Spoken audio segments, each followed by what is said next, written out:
বাঁকুড়া শহরের বঙ্গবিদ্যালয় প্রাঙ্গণে ধর্মীয় ভাবগম্ভীর্যের মধ্য দিয়ে পালিত হলো পবিত্র ঈদ উল আজহা তথা কোরবানির ঈদ। আব্দুল রহিম আলী ওয়াকাফ বা মোতায়েলি কমিটি মাচানতলা বাঁকুড়ার উদ্যোগে আয়োজিত হয় এই বিশেষ নামাজের অনুষ্ঠান। ঈদকে কেন্দ্র করে সকাল থেকে শহরের বিভিন্ন মসজিদ ও নামাজের স্থানে ভিড় জমান ধর্মপ্রাণ মুসলিম সম্প্রদায়ের মানুষজন। বাঁকুড়া বঙ্গবিদ্যালয় প্রাঙ্গণেও 8 থেকে 80 সব বয়সের মানুষ নতুন পোশাকে অংশ নেন ঈদের নামাজে। নামাজ শেষে একে অপরের সঙ্গে শুভেচ্ছা ও কোলাকুলিতে মেতে ওঠেন সকলে।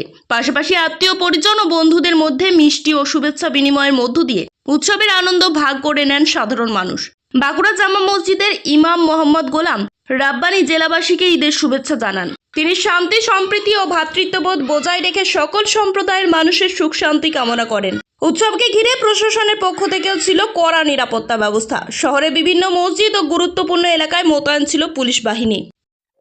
आज ईद का दिन है, ईद कुर्बा है। और ईद कुर्बा के मौका से बस यही पैगाम देना चाहते हैं कि हिंदू, मुस्लिम, सिख, ईसाई आपस में भाई भाई, देश भर के मुसलमान हिंदू भाई सबको हम अमन का, शांति का, मोहब्बत का, प्यार का हम जो है दावत देते हैं। अल्लाह पाक इसे कबूल और मकबूल फरमाए। अस्सलाम वालेकुम। ब्यूरो रिपोर्ट, जिलार बार्ता न्यूज।